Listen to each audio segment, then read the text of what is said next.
Aleluia. Se é para Deus, você pode aplaudir mais alto. Mistura com glória a Deus e aleluia essa palma, gente. Me disseram que o povo da Sudeste é animado, é pentecostal. Me disseram que lá ajuda o pregador, porque lá só tem pregador bom. Dizem que quando a pregação é ruim, sai boa por causa do crente que ouve a pregação. Que não seja esse caso hoje, que seja o caso de uma boa mensagem e um bom glória a Deus e aleluia. Meus irmãos, a paz do Senhor. Saudade de vocês. Deus abençoe todos que conseguiram chegar aqui num dia chuvoso. Hoje, desde ontem, estava chovendo. Às vezes a chuva apertou um pouco mais, depois liberou, mas que bom que você veio para a casa do Senhor. Hoje eu vou ministrar sobre duas casas que receberam chuva e tempestades e ventos. Uma caiu e a outra ficou de pé. Se você está aqui é porque a tua casa está na rocha, ela está de pé. Não tem chuva que tira você daqui. Nós, meus irmãos, nessa última participação de vocês no ano de 2024, Deus colocou no meu coração e iniciamos hoje uma série de pregações e ministrações que nós fazemos todos os anos, chamado Profetizando 2025. No dezembro do ano passado foi Profetizando 2024. E nós fazemos isso não apenas para dar palavras proféticas, né? Deus vai fazer, Deus vai abrir, Deus vai prosperar. Isso é a ideia que muitos têm de profecia, de profetizar. Só que quando a gente vai na Bíblia, a profecia ela vai muito além do que dar palavras de incentivo, palavras que mexem com as nossas emoções. Veja, Deus tira o povo do Egito e leva diante do Mar Vermelho e usa um profeta chamado Moisés. Quando o povo chega lá e vê o exército de Faraó atrás, eles começam a reclamar: tu nos trouxe aqui para que a gente venha morrer aqui, melhor era estar no Egito. Aí ele vai reclamar com Deus, aí Deus fala assim: por que tu clamas a mim? Diga, profetiza, fala para o povo, diga para eles marcharem. Então Deus já falou assim: ei, profeta, profetiza ele, ei, né? Parai e vede o livramento que Deus dará. Mas ele não para nisso, e Deus não para nisso, porque a palavra profética não é só uma voz de incentivo. Ele fala assim: Moisés, o que tu tem na tua mão? Pega a tua vara e ergue a tua vara, que eu vou abrir o Mar Vermelho. Profecia são palavras que vão te dar uma ferramenta e uma instrução. Eu vou repetir isso: você vai receber de Deus hoje um instrumento e uma instrução, um posicionamento para abrir o mar, para abrir a porta, para vencer o inimigo, para derrubar a muralha. Então toda vez que Deus dá uma palavra de profecia, Ele dá uma instrução e uma ferramenta. Vai para Jericó, mas faz assim, corre assim, grita assim, fala assim. Ele não manda só gritar, Ele dá uma instrução e uma ferramenta. Você quer receber ferramentas, instruções da parte do Senhor? Seja bem-vindo ao Profetizando 2025. Você vai sair durante as ministrações desse mês inteiro com um instrumento na sua mão e a forma de como você deve usar esse instrumento. Amém, meus irmãos? E Deus colocou no meu coração, tanto para o jejum do ano que vem, que vai ser um jejum para todas as nossas igrejas, ok? Isso foi falado na nossa reunião do ministério, mas os pastores de vocês, a partir da próxima reunião do ministério, que é a semana que vem, vai dizer do dia 5 ao dia 26 de janeiro, 21 dias, todas nossas igrejas entrarão numa campanha de jejum de oração durante 21 dias.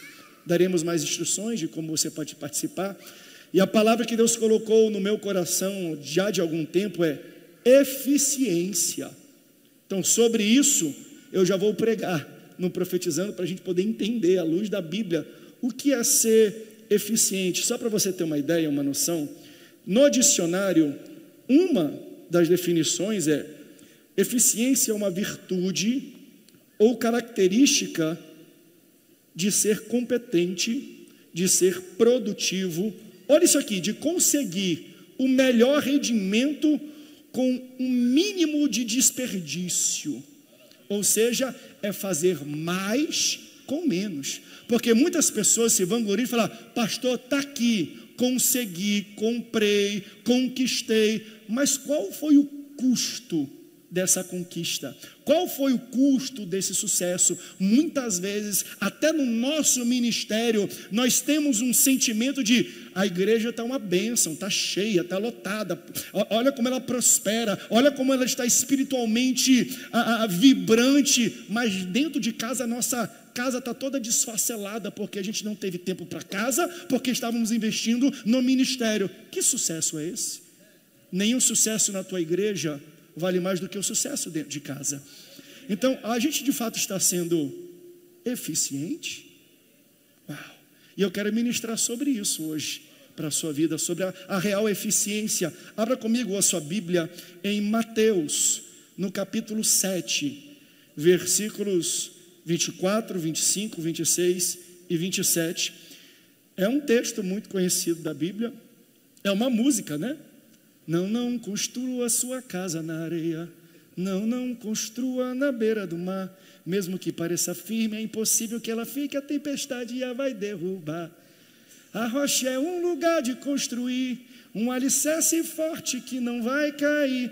As tempestades vão e vêm, mas a paz de Cristo tu tens. Você já conhece a música, agora vamos ver se você aplica ela na sua vida.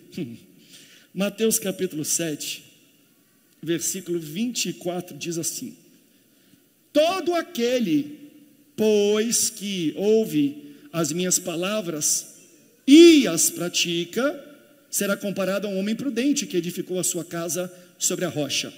Caiu a chuva, transbordaram os rios, sopraram os ventos e deram com ímpeto contra aquela casa, que não caiu, porque fora edificada sobre a rocha.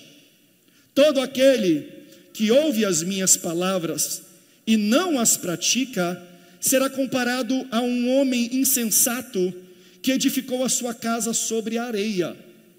E caiu a chuva, e transbordaram os rios, sopraram os ventos e deram com ímpeto contra aquela casa, e ela desabou, sendo grande a sua ruína.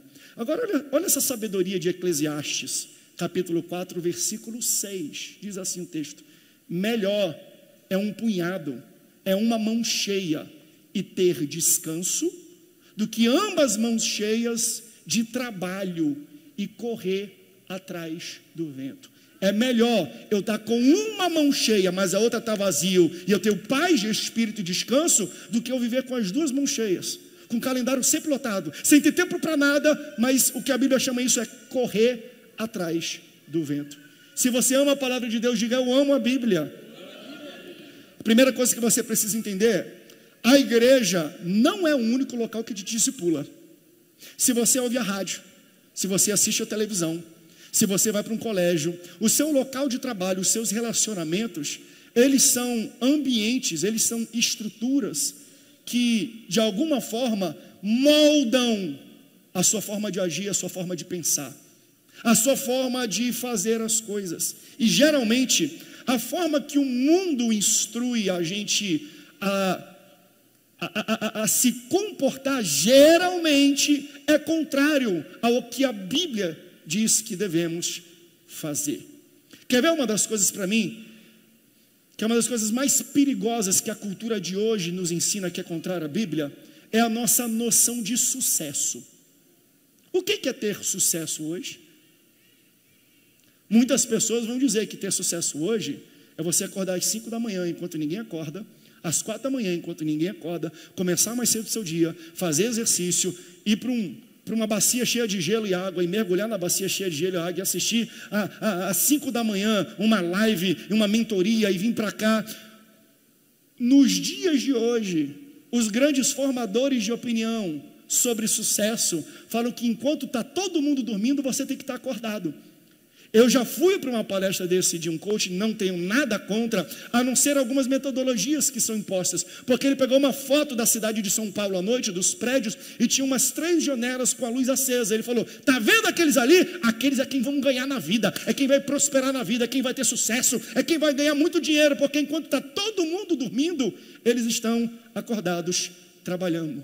Ou seja, hoje nós dizemos que sucesso é quem submete o seu corpo, é quem submete a sua família a um estresse, a um desgaste, em nome da frutificação, em nome de um salário maior, de entradas maiores, de recorrência maior. Só que a Bíblia ela vai nos ensinar que a gente não precisa matar a saúde e acabar com a família para a gente ser frutífero. Eu não estou falando que é para a gente parar de trabalhar duro, que é para a gente acordar cedo e entregar e dar o máximo. Não é isso, porque a Bíblia e Deus, quando faz um homem, Ele faz um homem e fala assim, ó, crescei, multiplicai, domine a terra, trabalha. Deus se alegra quando nós crescemos, quando nós produzimos, quando nós frutificamos, quando nós crescemos. Só que Jesus ele começa a oferecer uma sabedoria alternativa.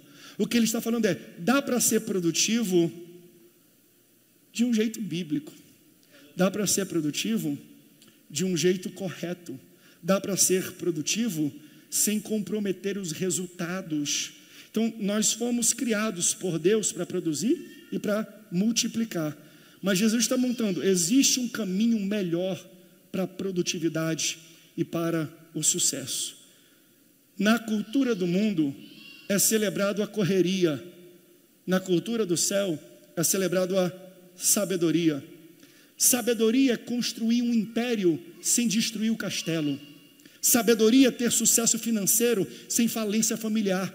Porque você pode ter tudo que Deus te prometeu e conseguir dormir à noite. Você pode ter tudo aquilo que Deus te prometeu e ter uma família abençoada. Você pode ter tudo aquilo que Deus prometeu para a sua vida e ter saúde, ser um pai presente e ser uma mãe presente. Mas pastor, eu sou empreendedor, eu sou obstinado, as minhas ideias, sabe, os meus ideais são de crescer muito. Você pode ter grandes ideais, mas cuidado para os seus ideais não estarem ancorados não na rocha que a Bíblia diz, mas na areia que o mundo oferece. Qual é a base que o mundo oferece e que a Bíblia oferece? Um vai dizer que o crescimento e o sucesso vem quando você trabalha duro. Aí a Bíblia vai ensinar que sucesso é quando você trabalha sábio. Não é correria apenas, tem que ter esforço, mas a Bíblia oferece sabedoria. Melhor um punhado e a outra mão vazia, mas eu ter paz de espírito, mas eu ter tranquilidade, mas eu ter descanso, do que ambas as mãos cheias e correr atrás do vento. Estou cheio de coisa para fazer, então não posso dormir. Estou cheio de planos para amanhã, então não posso comer bem. Estou cheio de coisa, então não posso ficar com a família. Estou cheio de coisa para fazer, então não posso ir para a igreja. Estou cheio de coisa para fazer, então não tenho tempo para estar com os meus filhos. Ei, cuidado. Talvez você não esteja trabalhando pesado, você esteja trabalhando errado. Isso é o que a Bíblia chama de correr atrás do vento. De pessoas que vão dizer assim, ó, de pessoas que se matam para trabalhar e acabam com a sua saúde, aí ganham dinheiro e torram todo o dinheiro para recuperar a saúde, correndo atrás do vento.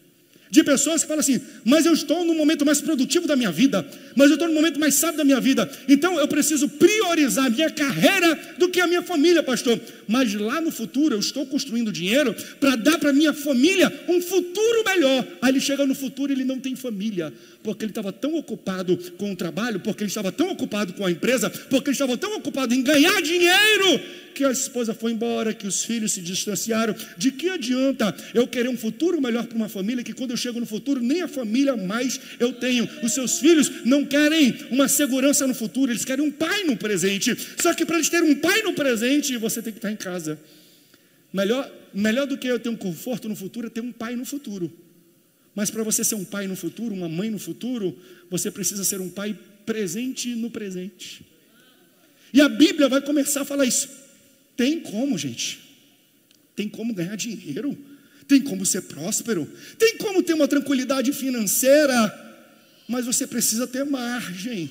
Mas você precisa ter tempo para a família. Eu estou pregando isso principalmente para líderes e pastores aqui. Quantas pessoas, quantas famílias não foram à falência por causa do empenho no ministério? E lá dentro de casa, que é o ministério principal, está em ruínas. Por quê?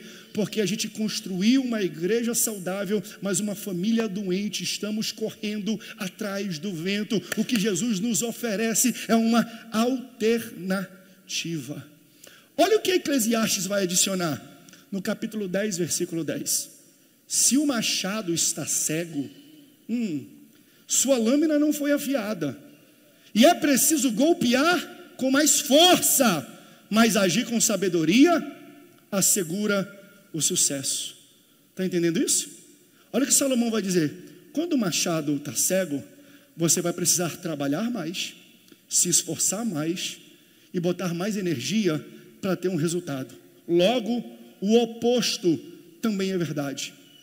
Se o machado está afiado, eu preciso de menos esforço para ter o mesmo resultado. Se eu tomar tempo para afiar o meu machado, eu consigo produzir mais com menos esforço. E isso não é preguiça, isso é sabedoria.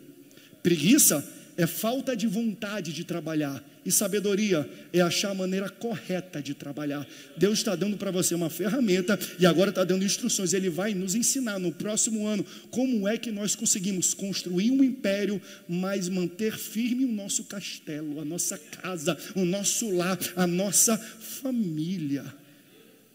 Então, o mundo fala para você trabalhar duro, a Bíblia fala para você trabalhar certo. Precisamos aprender a trabalhar com sabedoria. Quanto mais sabedoria, menos esforço. Quanto mais eu amolo o machado, mais rápido eu consigo derrubar a árvore. Por isso que Jesus vai contar essa parábola. Todo aquele que ouve as minhas palavras e as pratica é comparado a um homem prudente que edifica a sua casa na rocha. Vem chuva, vem sol, não derruba, ela permanece de pé. Mas aquele que não ouve a minha palavra, aquele que ouve a minha palavra, mas não pratica a minha palavra, ele constrói na areia. Vem a chuva, vem o mesmo sol, bate e ela cai, sendo grande a sua ruína. Isso aqui é parte de um sermão que Jesus não conta apenas essa parábola, ele conta 3 parábolas. Primeiro ele fala de um caminho largo e um caminho estreito, e uma porta larga e uma porta pequena. Depois de contar essa parábola dos caminhos, ele vai falar também de 2 árvores. Uma árvore que é frutífera e uma árvore que não é frutífera. E no final, ele vai falar de 2 casas. 2 caminhos, 2 árvores e 2 casas. Essas casas pode ser tudo. Essa casa pode ser a tua casa, a nível de família, de relacionamento. Pode ser o teu ministério. Pode ser o teu trabalho, os teus relacionamentos. Pode ser a igreja. Aplique para a sua vida aquilo que Jesus chama de casa. Porque as 2 casas são construídas, meus irmãos, e elas são iguais. Por fora, ninguém consegue dizer qual é a diferença de uma casa para outra. Se eu olho de fora, se eu analiso de fora, eu falo: as 2 casas estão bonitas, as 2 casas estão bem construídas, elas estão bem pintadas, olha como elas estão bem acabadas e finalizadas. Então, qual é a diferença? A gente só percebe a diferença de uma casa para outra quando a crise acontece, quando algum caos acontece, quando chega uma tempestade. Então, por fora eu não consigo perceber. Eu só vou perceber a diferença das casas quando elas são submetidas a uma tempestade. Então, tempestades acontecem para diferenciar quem está na rocha e quem está na areia. Tempestades vão dizer, não apenas para quem está vendo, mas para quem está dentro. Ou seja, quando eu passo por uma tempestade e eu fico de pé, não é apenas as pessoas de fora que vão falar: está na rocha. Sou eu que vou perceber: rapaz, não é que eu aguentei essa tempestade e eu nem sabia. Eu não sei se você já passou por situações assim, que você passa por uma tempestade, e quando acaba a tempestade, está lá você, uma telha foi embora, a porta também acabou, a tinta está toda rasurada, mas você permanece de pé. Nem você acreditava, nem você sabia na resiliência, na força que você tinha. Se você já passou por isso, parabéns, você está construído na rocha. A rocha denuncia para quem está de fora onde você está, mas denuncia para dentro. Onde é que eu estou? Se você está aqui hoje nesse culto, só você sabe o que você passou nessa vida. Só você sabe o que aconteceu no ano de 2024. Mas olha você dando glória a Deus, dando aleluia. Eu não sei se você percebeu, existem pessoas que passaram pela mesma situação que você passou. Desviou, foi para o mundão, desistiu de algumas coisas, mas você não, porque é isso que acontece com uma casa que está construída na rocha. Vem tempestade, vem vento, mas você está de pé. Então, Tempestades vão denunciar quem está firmado na rocha e quem não está. Veja que Jesus fala que as duas casas foram construídas, mas ele não menciona o esforço do construtor. Porque para construir as duas casas, foi empenhado o mesmo esforço.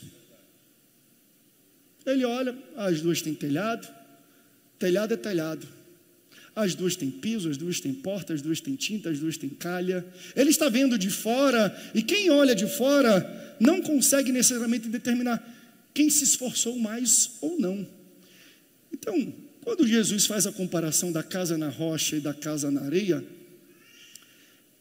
o que ele quer denunciar não é quão difícil foi para construir, porque a diferença não está no esforço do construtor, está no local onde foi construído. O que Jesus quer trazer para a nossa análise não é o quão empenhado, quão duro você trabalhou, mas onde você decidiu trabalhar. Não foi o esforço, foi a localidade, não foi a correria, foi a sabedoria.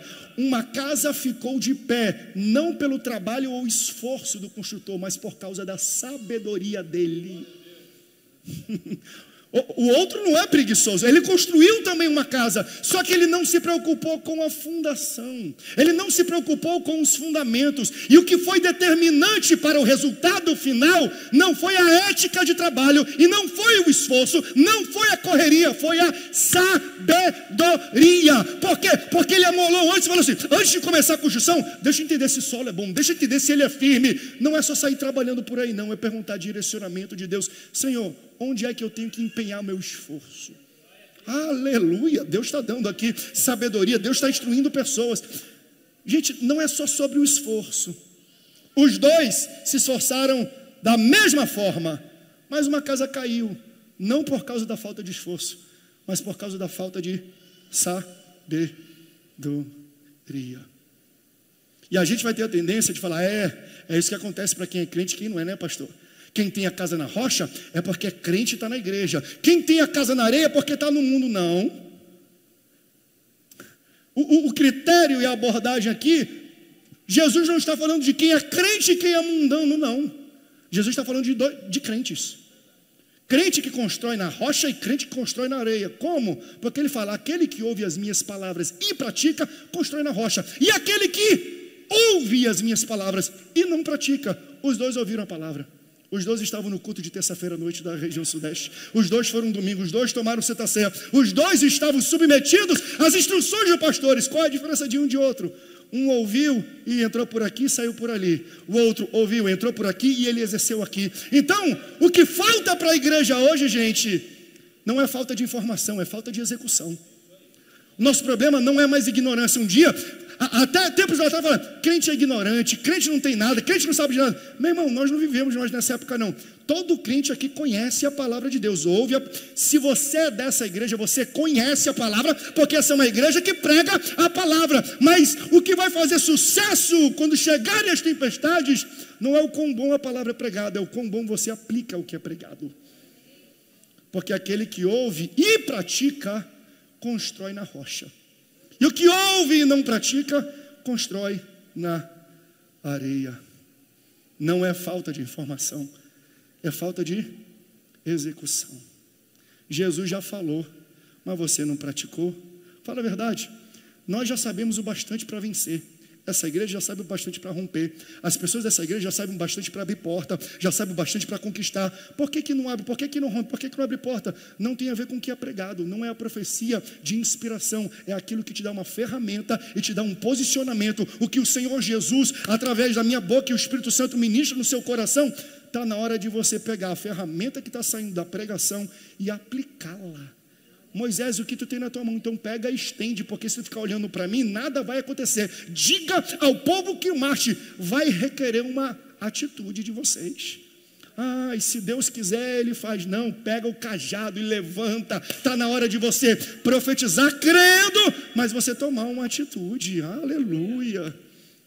Então, gente, sabedoria é conhecimento colocado em prática, é inteligência aplicada. Você já sabe bastante, mas só vai ter efeito na sua vida se você aplicar. A igreja sede, esse aqui é o texto que eu mais uso, porque para mim essa é a importância do texto, é quando Jesus lava os pés, e no final Jesus fala, agora que vocês sabem estas coisas, bem-aventurados sois, se as praticardes. Jesus lava pé, Jesus ensina, Jesus senta, Jesus dá um sermão, e no final ele fala, está vendo a bênção que vai vir nisso aqui? Só acontece se você praticar. Então, o nosso vício de sair de um culto como esse, falar, pastor, fui abençoado pela sua pregação. Mentira, não foi. Porque a tua bênção não chega ao ouvir a pregação, chega quando você pratica o que foi pregado.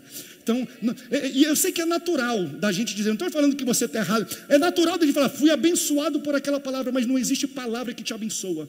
O que te abençoa não é palavra, é prática, é colocando, é aplicando o que foi. Agora que vocês sabem estas coisas, vocês só serão abençoados se as praticardes. Tem alguém que está disposto a praticar essa palavra que está sendo ministrada?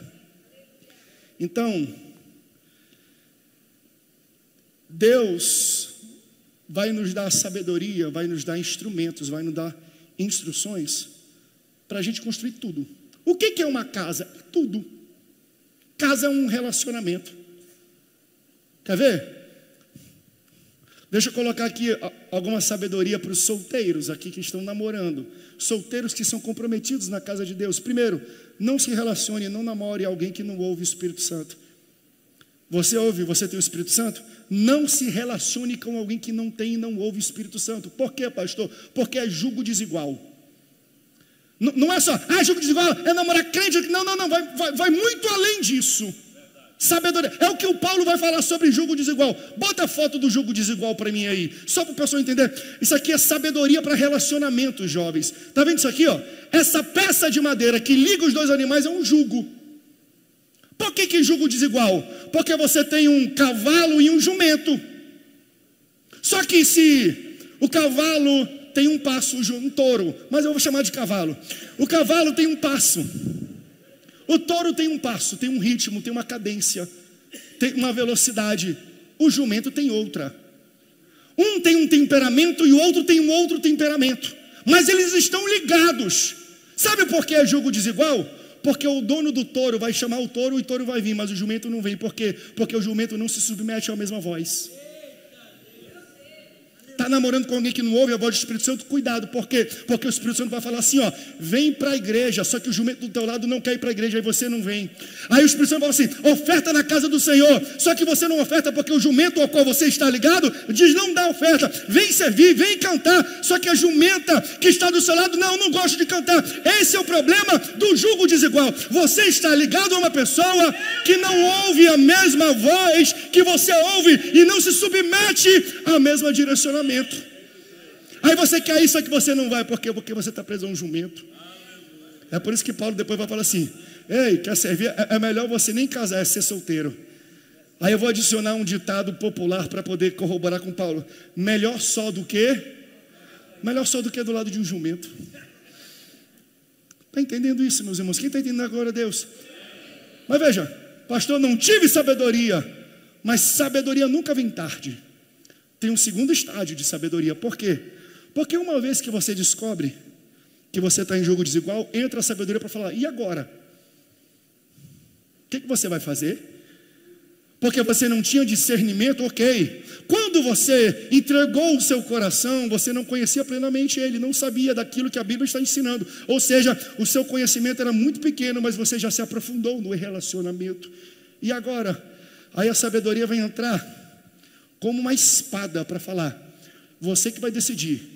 Uma ou outra decisão vão doer, mas você quer uma dor temporária em acabar o relacionamento, ou você quer dar uma dor permanente em continuar no relacionamento?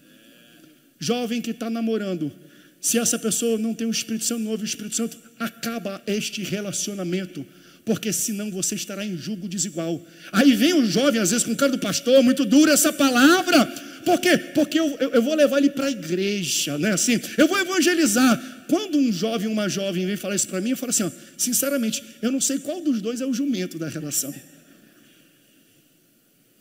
Sabedoria. Porque eu estou construindo um relacionamento na rocha ou um relacionamento na areia. Quem está entendendo pode glorificar um pouco? Então a sabedoria, ela vai me ajudando em todos os passos da minha vida. Paulo vai falar sobre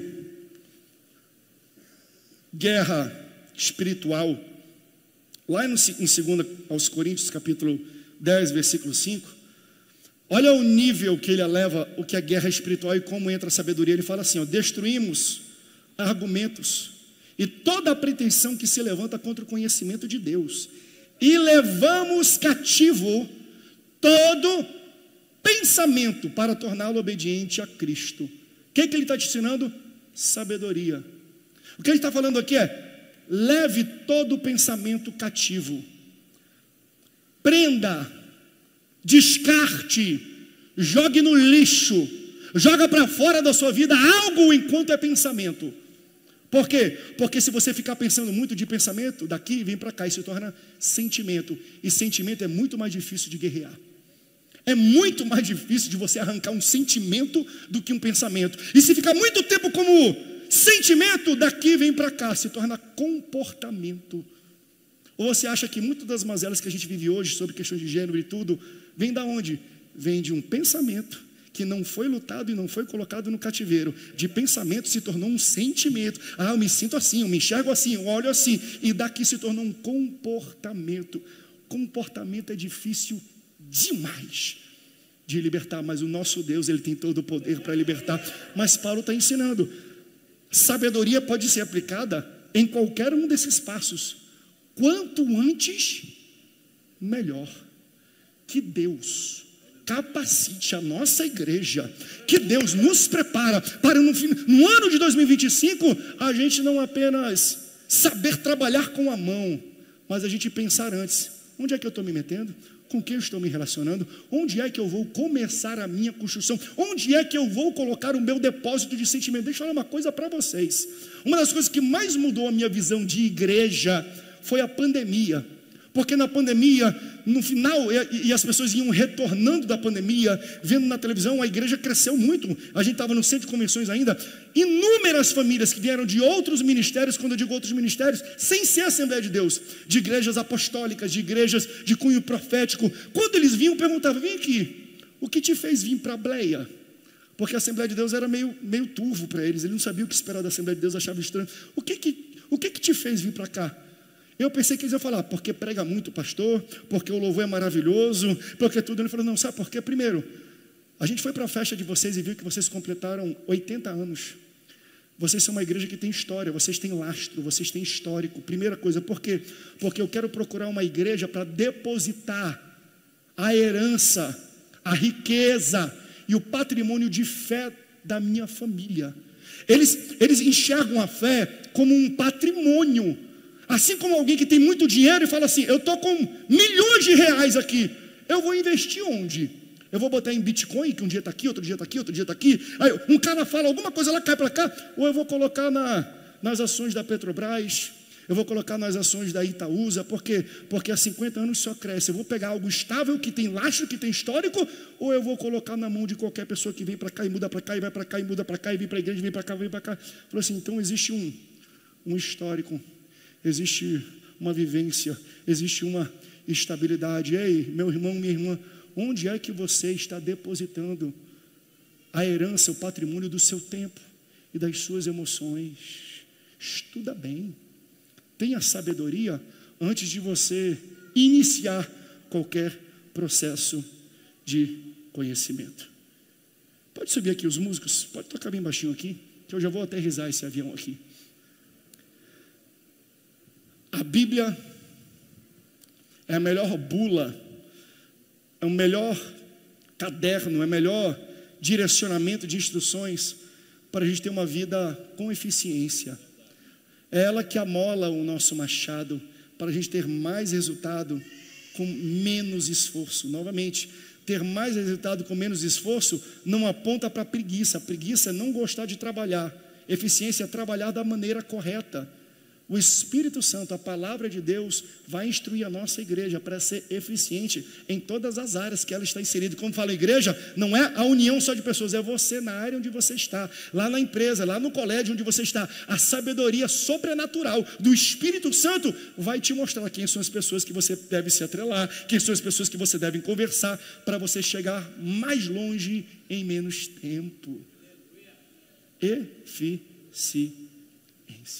Então, gente, nem sempre é sobre trabalhar pesado, mas trabalhar com sabedoria. As duas casas foram construídas,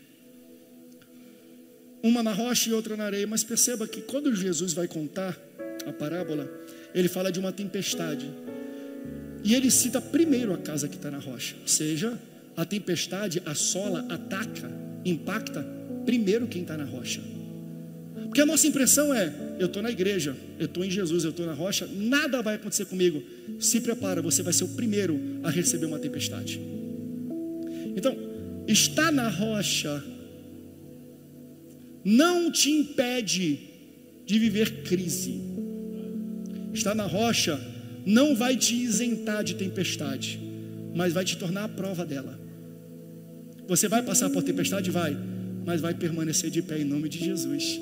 Você vai passar por crises? Vai, mas você não vai cair na crise, você vai ficar à prova de crise. Pode vir tempestade, Deus vai fazer pessoas à prova de tempestade, à prova de dilema, à prova de drama, à prova de crise. Pode acontecer tudo nessa vida, mas você vai permanecer de pé, não porque você é esforçado, mas porque você foi sábio. Eu vou construir numa fundação que não se abala. Não tem a ver com o teu esforço, tem a ver com a tua sabedoria. Não é isso que deu sucesso para o grande rei sábio Salomão? Salomão era um menino quando ele sucedeu o seu pai Davi. Uns vão dizer que ele tinha 16, 17 para 18 anos, 15 anos, por aí, nessa idade. Davi foi o maior rei de Israel. Davi assumiu o trono e quando ele entregou 10 vezes maior. Olha a expansão que o homem fez. Ele até hoje é uma figura venerada, o maior rei de Israel, estrela de um homem segundo o coração. Como é que você sucede um homem segundo o coração de Deus? Daí o texto diz que quando seu pai morre e ele vai assumir, ele vai para o altar em Gibeon para entregar um sacrifício, que era o que os homens faziam, sacrifício de animais nessa época, entregar uma oferta, e ele oferece 1000 bois. Veja, um boi Deus já aceitaria, que era o que era requerido para um homem. Só que ele lembrou: o meu pai fez 500, então eu vou fazer o dobro do meu pai e 1000 vezes mais do que um homem comum. Ele entrega uma oferta. Naquela mesma noite ele vai dormir no palácio. Deus aparece em sonho e Deus fala: gostei. Deus gosta quem se esforça. Deus não é contra esforço, mas é o esforço correto. É o esforço com sabedoria. Gostei do teu trabalho, do teu esforço. Gostei. Pode me pedir o que você quiser, que eu te darei. Isso aqui é poderoso. Sabe por quê? Porque você não vê na Bíblia Deus falando isso para ninguém. Deus fala para Abraão: Abraão, faz o que eu te falo. Isaac, faz o que eu te falo. Jacó, faz o que eu te falo. Davi, faz o que eu te falo. Moisés, faz o que eu te falo. Mas para Salomão: Salomão, fala para mim que eu vou fazer. Aí ele fala assim: Senhor, depois leia na sua Bíblia: dê ao teu servo sabedoria para discernir entre o certo e o errado. Dê ao teu servo sabedoria para julgar. Julgar no sentido de administrar, governar esse tão grande povo que não é meu, que é teu. E é uma coisa que nós temos que entender. Ah, pastor, Salomão foi o homem mais sábio que já pisou no mundo. Abre um parêntese. Existem sabedorias distintas. Porque você já viu os erros e as burradas que Salomão fez com mulheres? Eu nunca vou fazer esses erros, mas ele fez. Isso quer dizer que eu sou mais sábio que Salomão? Com família e mulher, sim. Porque a sabedoria que ele pediu foi para julgar o povo. Então Deus falou assim: antes de ti nunca houve, depois de ti nunca haverá alguém tão sábio para fazer aquilo. Sabedoria para governar. pensa num homem que governou com sabedoria. Tanto que, quando acabou esse sonho, Deus falou assim: assim tu será o homem mais sábio. Ele sobe de novo em Gibeon e entrega mais 1000 holocaustos em sacrifício ao Senhor. Ele desce, aí vem 2 prostitutas na frente de todo mundo. É meu, filho é meu, filho é meu. A sabedoria do cara: traz a espada, corta no meio, pronto, está resolvido a parada. Metade para um, metade para outro. Aí a mãe de verdade falou assim: não, dá para ela, de modo nenhum, não mateis o menino, dê para ela o menino vivo e não o mateis. A outra falou: não, nem eu nem ela, pode cortar no meio. Aí a sabedoria veio e falou assim: dá para a primeira, porque essa é a mãe verdadeira. E o texto fala: e toda Israel. Veja, não é metade, não é 30%, não é margem de erro de 3 para mais, 3 para menos. O ibope foi feito 100%. E toda Israel temeu e tremeu, tamanha a sabedoria de Salomão. O que governantes hoje passam a vida inteira para ganhar, chamado popularidade, Salomão ganhou com um ato de sabedoria. Por quê? Porque isso chama-se eficiência.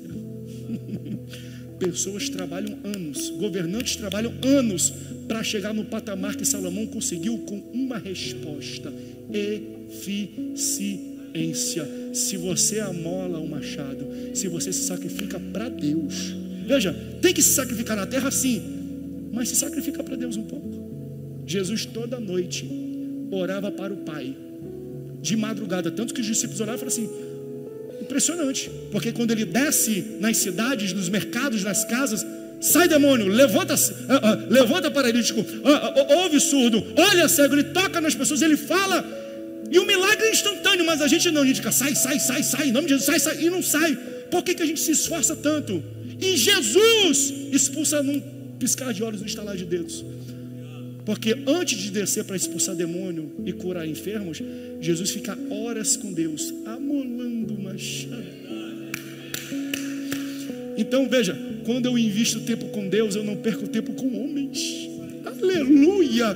Nós temos que aprender isso, meus irmãos. Nós temos que investir em 2025 mais tempo com Deus. Por quê?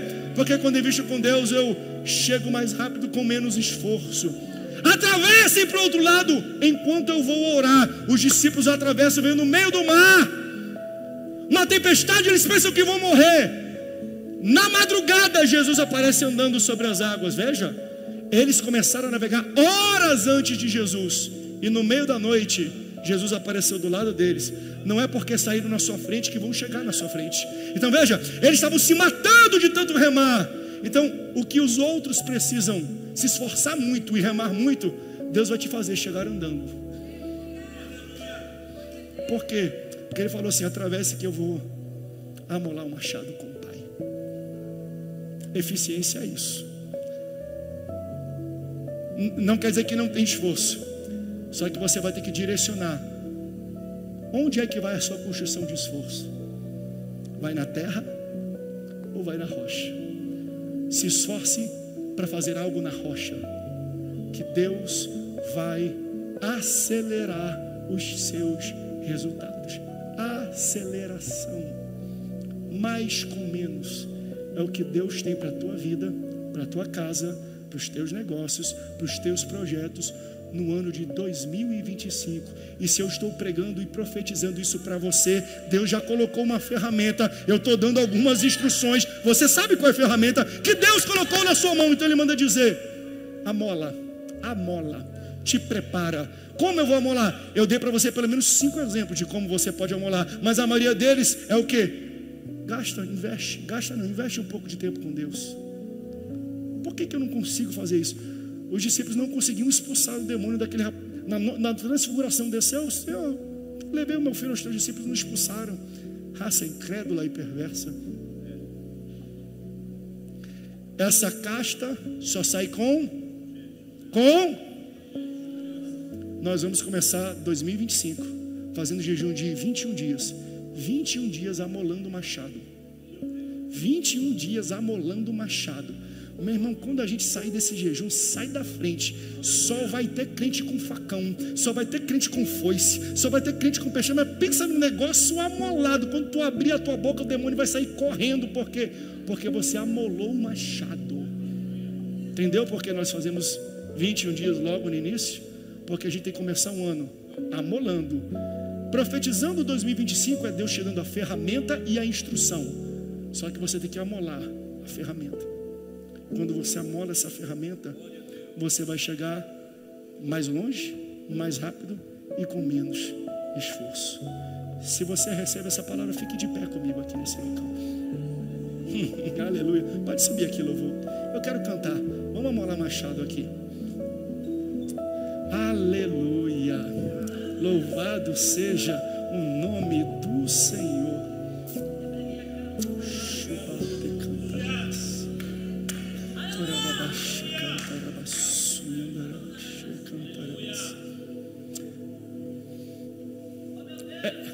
É pensar demais, e não quero me colocar no lugar de Moisés aqui, mas é parecido.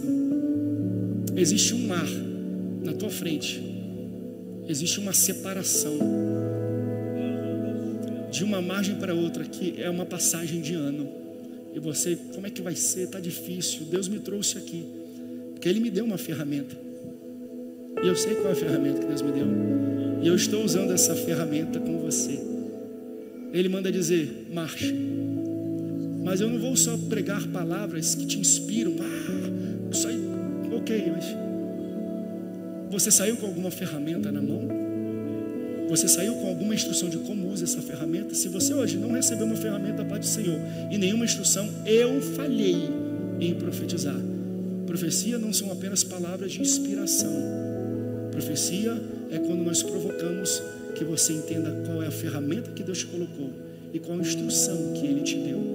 Amola essa ferramenta, amola, busca em Deus estratégias, busca em oração e jejum, oração e jejum. Jesus faz assim, ó, expulsa aquele demônio, porque quem investe tempo com Deus não perde tempo com demônio, não perde tempo com o inferno, não perde tempo com homens. Contratos que demoraram tanto e não saíram nesse ano, amola o machado antes de entrar naquela reunião, que você vai ver a velocidade que esse contrato, que essa venda vai acontecer. Você vai, gente, é impressionante, é espiritual, é espiritual. Tempestades são espirituais. Jesus estava com os discípulos no barco, dormindo. Essa é outra tempestade. Os discípulos acordam. Tu não te importa que a gente venha morrer aqui? Jesus acalma, falando: aquieta-te, vento, acalma-te, mar. Aquieta-te, vento. Esse termo ele usa para expulsar um demônio na sinagoga. Por que ele usa o mesmo termo para expulsar um demônio, pastor, e acalmar uma tempestade? Porque muitas tempestades são espirituais. Ele estava indo para Gadara e lá tinha um endemoniado, 6.000 demônios, uma legião, que o cara se jogava no fogo, se jogava na água, se cortava. Ele ficava no meio dos túmulos, ninguém conseguia controlar aquele camarada. Jesus estava indo para lá. Aí os discípulos, quando ele acalmou o mar, os discípulos falaram: quem é esse que até o vento e o mar obedecem? Eles não sabiam a resposta. Continuando depois de ver o texto. Aí eles atravessaram e chegaram em Gadara. Quando Jesus pisou na margem, 6.000 demônios, uma legião dentro do corpo de um homem, foi até Jesus, se ajoelhou, e 6.000 demônios falaram: o que tu queres comigo, Jesus Cristo, o Filho do Deus vivo? A resposta que os discípulos não sabiam: quem é esse que até o vento e o mar obedecem? Estava na ponta da língua de 6.000 demônios. O que queres comigo, Jesus Cristo, Filho do Deus vivo? Se amolar machado, eu não preciso, eu posso pisar nesse lugar e o mundo espiritual começa a se mover, coisas começam a acontecer. Na sua empresa vai ser assim: amola o machado e pisa lá. Você pode estar no pior horário, no pior dia, vai bater meta de venda, vai ser quem mais ganha bônus, vai ser quem mais se destaca. Por quê? Porque existem coisas que são espirituais, e para guerra espiritual, instrumento humano não funciona. Tem que ser instrumento espiritual que o Espírito Santo está depositando na mão de pessoas.